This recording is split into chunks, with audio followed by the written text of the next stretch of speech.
एक बालक तो जो है ना बेलपत्र चढ़ा रहा था शंकर भगवान पे सावन के महीना में। छोटा सा बालक था, बेलपत्र चढ़ा के भोले बाबा से कह रहा था कि भोले बाबा, यदि तुम तक मेरी आवाज पहुंच रही होए और तुम मुझे कोई वरदान देन चाहो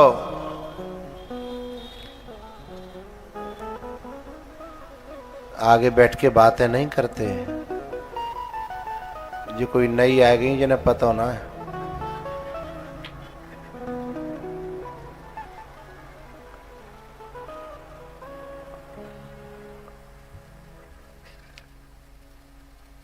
तो वो जो बालक कह रहा था कि हे भोले बाबा, मुझे यदि वरदान देना हो तो एक ही वरदान देना कि मेरी मम्मी का मोबाइल फूट जाए, क्योंकि यहाँ में मम्मी इतनी व्यस्त रहती है कि मेरे लिए उसके पास टाइम नहीं है।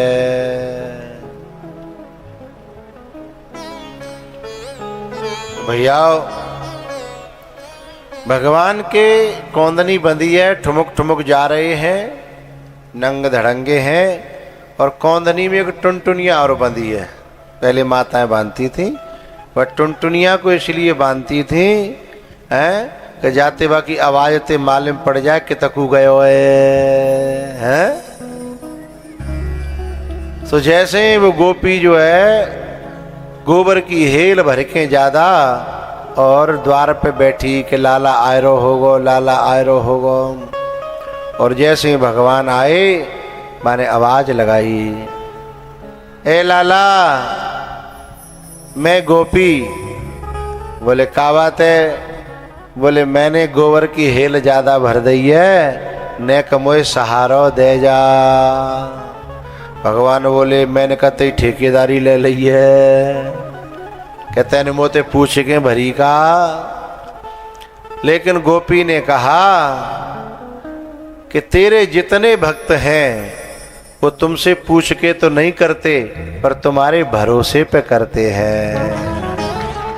तो मैंने तेरे भरोसे पे न कि गोबर की हेल ज्यादा भल ली, तो कह तू उठवावेगो नहीं।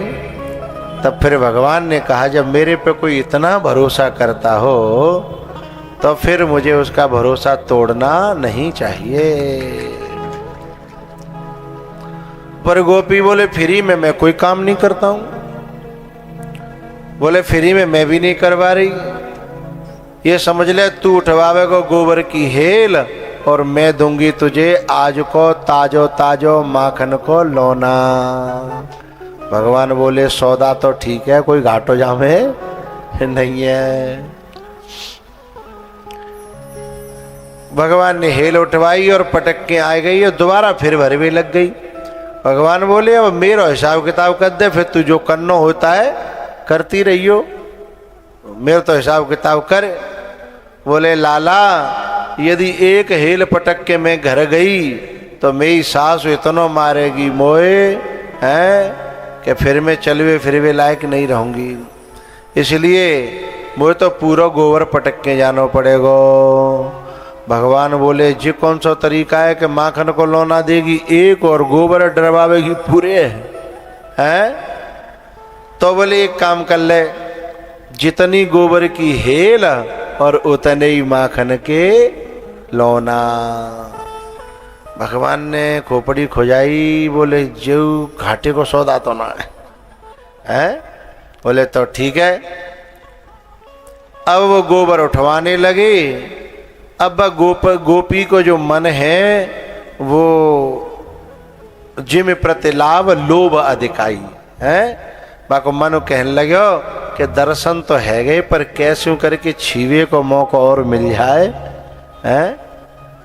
अब ऐसे ही अनजान में कोई नया स्वभाव है, पता कुछ उतना है, मुलाकात कुछ उतना है, रिश्तेदारी कुछ उतना है। यदि मैंने सीधे जाके छिया छाई करियो जन कनपटी पे दे दो तो भरोसा थोड़ा ही है।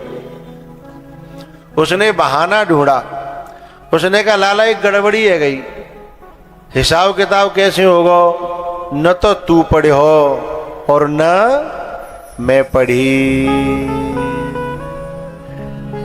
किससे कह रही है? कि जाकी सहज श्वास श्रुति चारी, जाकी सहज,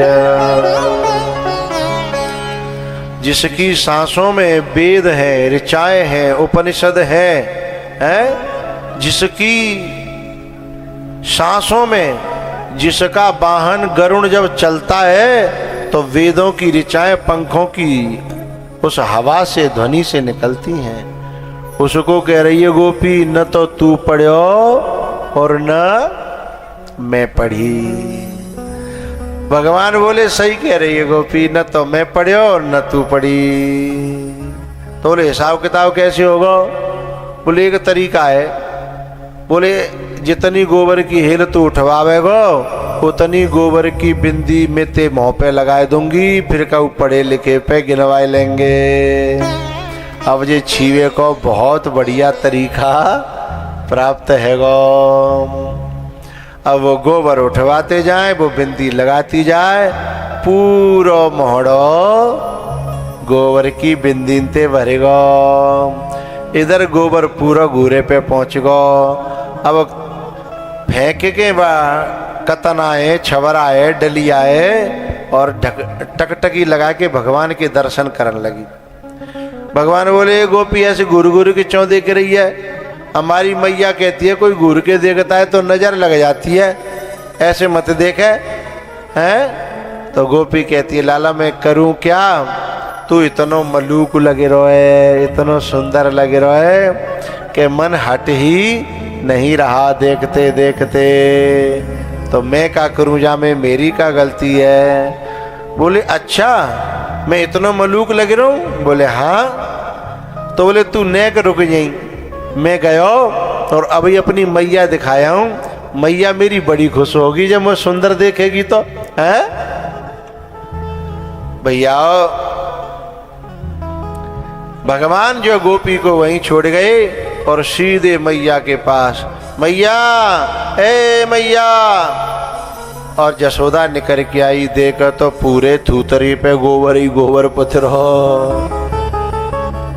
अब मैया ने धोवे के लिए हाथ में पानी लेके जैसे ही आगे करो सो लाला ने हाथ पकड़ लो कि मैया तेने तो मेरो सवरो हिसाब किताब चौपट कर दो। तो बोले काय को हिसाब किताब? अरे बोले जे बिंदी गोबर की है ना, जो गोबर की बिंदी ना है, ये एक एक माखन को लोना है, लोना। ऐसे ऐसे फलानी गोपी ते में तय गए हैं, अब बापे ते हिसाब किताब करूंगा, मैं जा रहा हूं। है सोई चले गए। गोपी के पास जाकर के भगवान ने कहा चल गोपी मेरा हिसाब किताब कर। गोपी अपने घर लेके गई। तो घर में जाके अच्छा बाकी जो माताजी थी ना सास, वे घर में आती नहीं, घर खाली, क्योंकि उसकी जो माताजी है ना वे के बैसी हती। कैसी? डुल्लो, डुल्लो जानते हो?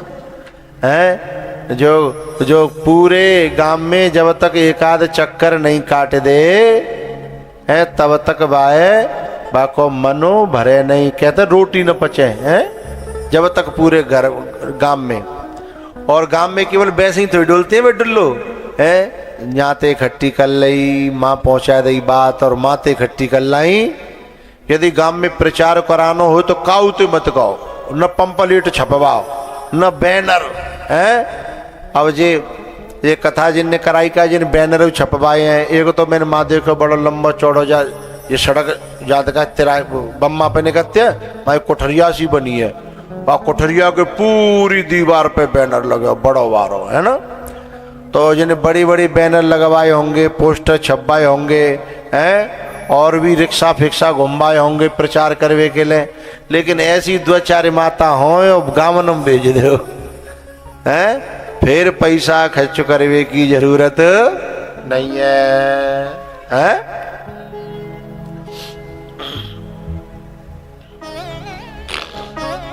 तो वो जो है निकल गई पीछे थे और घर बिल्कुल खाली।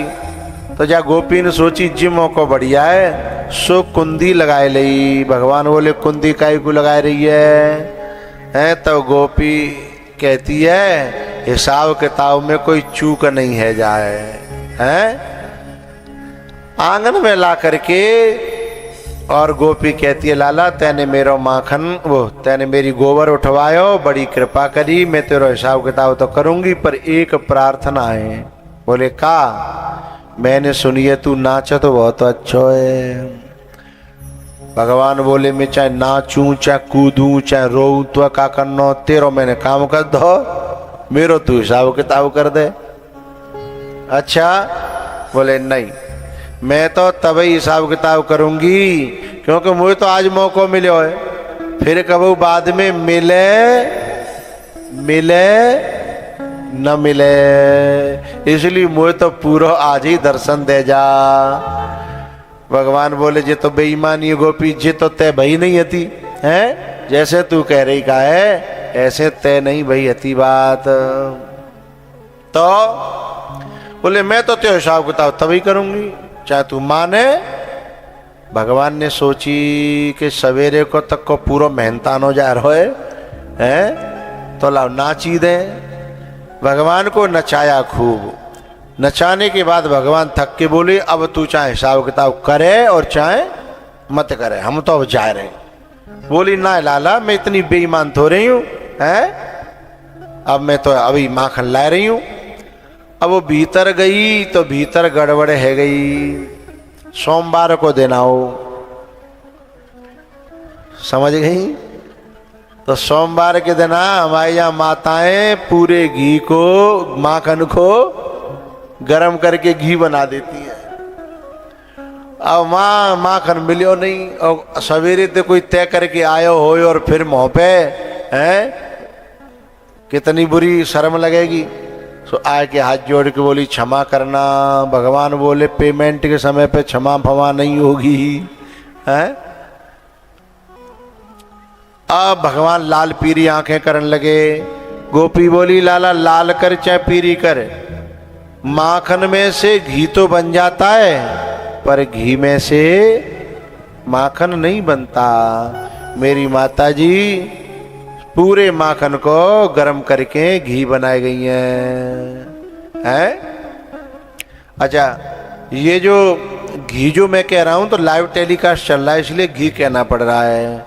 वास्तव में जसोदा मैया ने घी नहीं कही, जसोदा मैया ने कही घ्यो। का कही? घ्यो, क्योंकि ब्रज की भाषा में घी को कहते हैं घ्यो, है?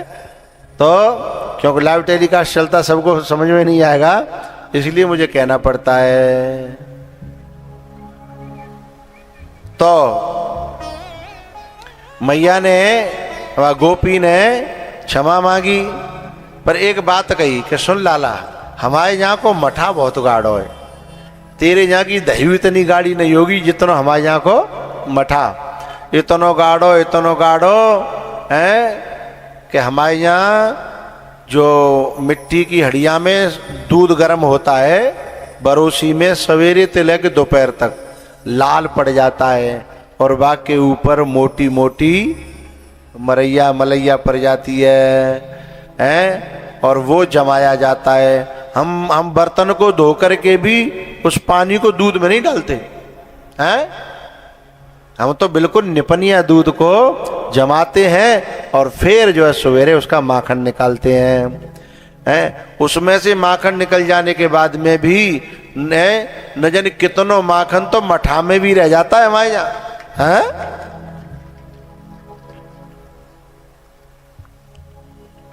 हमारे आश्रम पे रोज मठा चलता है और उस मठा को जैसे कभी कहीं हम गाड़ी में भर के धल्ले जाएं तो हाले हल्के बाकी मुँह पे इतनो मठा इतनो माखन निकल जाओ तो एक रोटी दो रोटी तो ऊपर में तो चुपल ले, जब वो हलतो है ना है, बाकी ढक्कन के आसपास इतना माखन रह जाता है।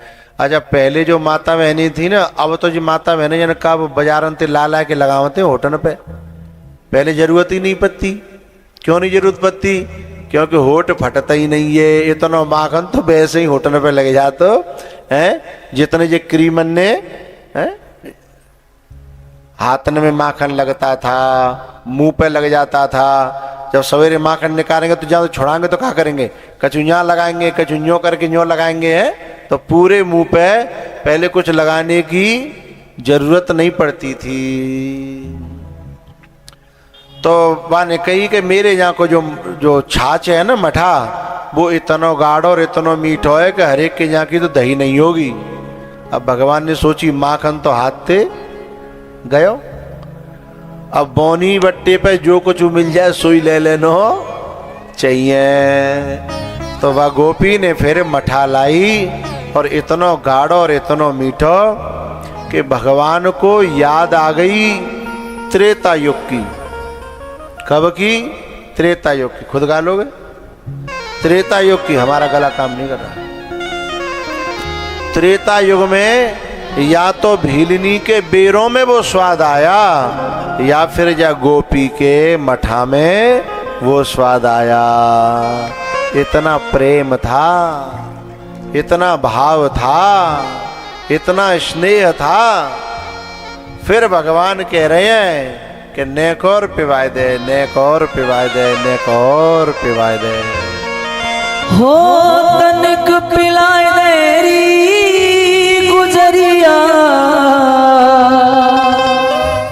तनिक पिलाए देरी। हो तेरी मीठी, तेरी मीठी, तेरी मीठी लागे छाछ गुजरिया, तनिक पिवाए देरी।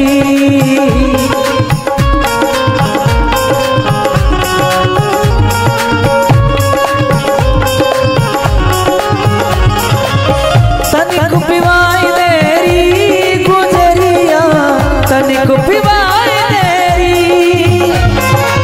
तनिक पिलाए देरी गुजरिया, तनिक पिलाए देरी। तेरी मीठी, तेरी मीठी लागे छाछ गुजरिया, तनिक पिवाए देरी।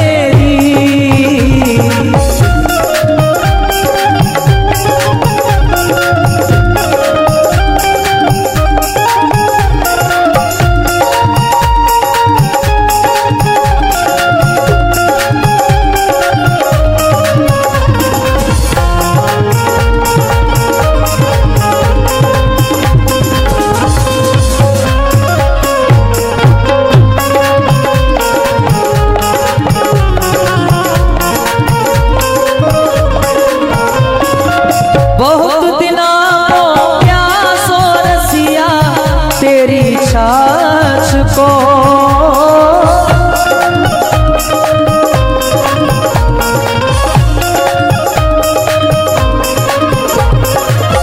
ऐसो आनंद आवे गो गोपी महाराज को।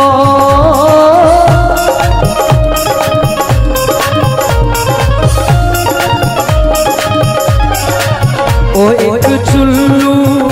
एक चुल्लू में तेरो कहा बिगड़े, हंस मुस्काए तेरी। तेरी मीठी लागे छाछ गुजरिया, तनिक पिवाए देरी।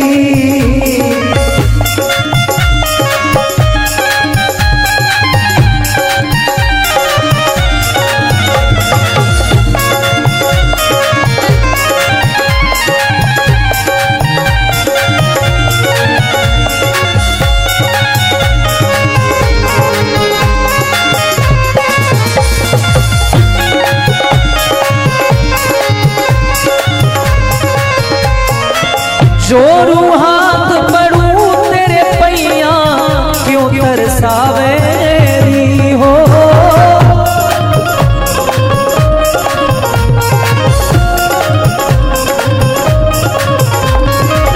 रचना पूर्ण होए देख मेरो मन हरसावेरी हो।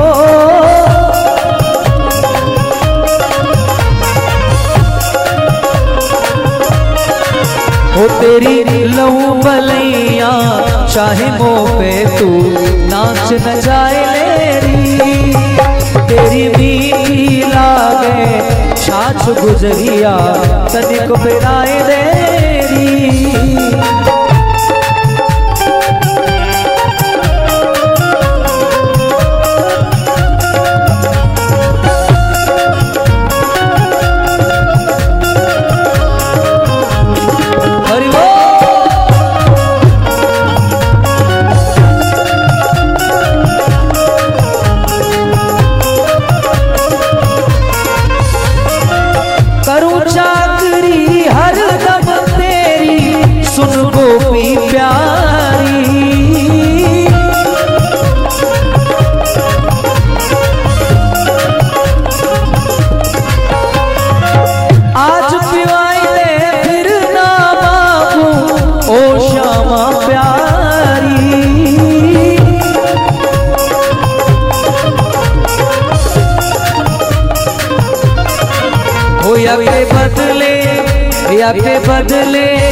या पे बदले मन चाही मोह पे तू पहल कराए लेरी।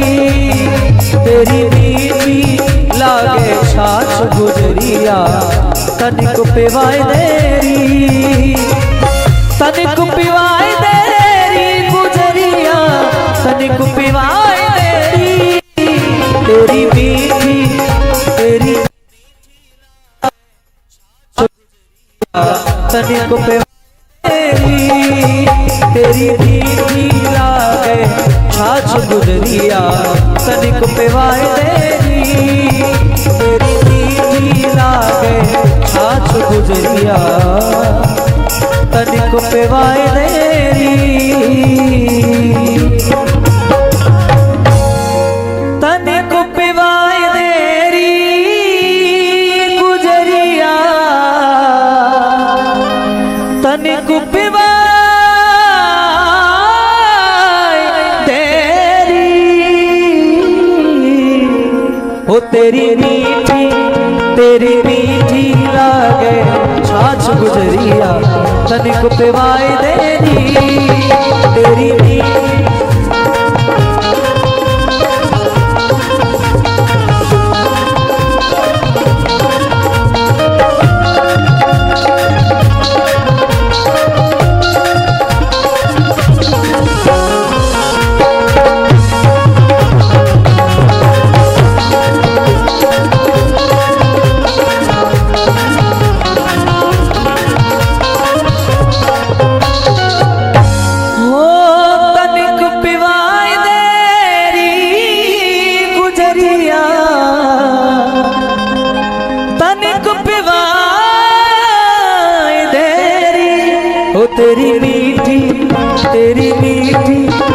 तेरी मीठी लागे छाछ गुजरिया तनिक पिवाए देरी।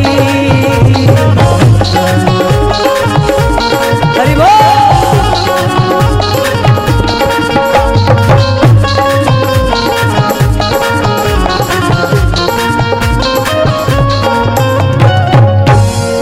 हो तनिक पिवाए देरी गुजरिया तनिक पिवाए देरी। हो तेरी मीठी लागे छाछ गुजरिया तनिक पिवाए देरी। तेरी मीठी लागे छाछ गुजरिया तनिक पिवाए देरी।